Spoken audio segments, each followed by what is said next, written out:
Hi friends, എല്ലാവർക്കും പുതിയൊരു വീഡിയോയിലേക്ക് സ്വാഗതം. ഇന്ന് വളരെ ഹാപ്പി ആയിട്ടുള്ള ന്യൂസ് പറയാനാണ് ഇന്ന് വീഡിയോയിൽ വന്നിട്ടുള്ളത്. അപ്പോൾ നമ്മുടെ മൂന്നാമത്തെ ചാനൽ ഇപ്പോൾ മോണിറ്റൈസേഷൻ അപ്ലൈ ചെയ്യാൻ പറഞ്ഞിട്ട് മെയിൽ വന്നിട്ടുണ്ട്. മൂന്നാമത്തെ ചാനൽ മോണിറ്റൈസേഷൻ അപ്ലൈ ചെയ്യാൻ പോവാണ്. 4000 വാച്ച് അവറും 1000 സബ്സ്ക്രൈബറും കംപ്ലീറ്റ് ആയിട്ടുണ്ട്. അതിൽ ഏറ്റവും വലിയ സന്തോഷം എന്ന് വെച്ച് കഴിഞ്ഞാൽ ആ ഒരു ചാനൽ സ്റ്റാർട്ട് ചെയ്തിട്ട് കറക്റ്റ് 3 മാസം ആവണുള്ളൂ. 3 മാസം ആയിട്ടില്ല. അതിനുള്ളിലാണ് ചാനൽ മോണിറ്റൈസേഷൻ ആയത്. അപ്പോൾ ഞങ്ങൾ ഇപ്പോൾ യൂട്യൂബ് എന്ന് പറഞ്ഞ ഫീൽഡിലേക്ക് വന്നിട്ട് ഇപ്പോൾ ഏകദേശം ഒരു 3 വർഷത്തോളമായി. അപ്പോൾ ആ വരുന്ന ടൈമിലൊക്കെ ആദ്യമായിട്ട് ചാനൽ ഉണ്ടാക്കിയ ടൈമിലൊക്കെ നമ്മൾ യൂട്യൂബിൽ റിവ്യൂ ഒക്കെ കാണാറുണ്ട്.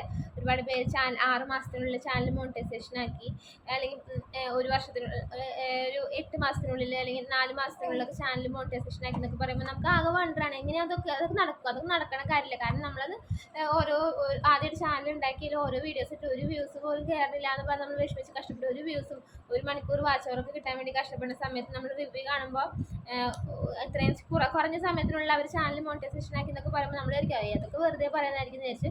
പക്ഷേ നമുക്കിങ്ങനെ അനുഭവം വന്നപ്പോഴാണ് നമുക്ക് മനസ്സിലായത് ഇതൊക്കെ നടക്കുന്ന കാര്യമാണ്. നമ്മൾ വിചാരിച്ചൊക്കെ നടക്കുന്ന കാര്യമാണ്.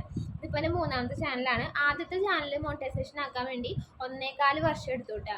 അപ്പോഴാണ് ചാനൽ മോണിറ്റൈസേഷൻ ആയത്. രണ്ടാമത്തെ ചാനൽ 6 മാസം കൊണ്ടാണ് 7 മാസം എടുത്ത് ചാനൽ മോണിറ്റൈസേഷൻ ആകാൻ വേണ്ടി. ഇപ്പോൾ മൂന്നാമത്തെ ചാനൽ മോണിറ്റൈസേഷൻ ആക്കാൻ വേണ്ടി കറക്റ്റ് 3 മാസം പോലും എടുത്തിട്ടില്ല. അപ്പോൾ ചാനലിൻ്റെ ലിങ്ക് ഡിസ്ക്രിപ്ഷനിൽ ഇട്ടിട്ടുണ്ട് കേട്ടോ. അപ്പോൾ നിങ്ങൾക്കൊന്ന് പോയി നോക്കാം.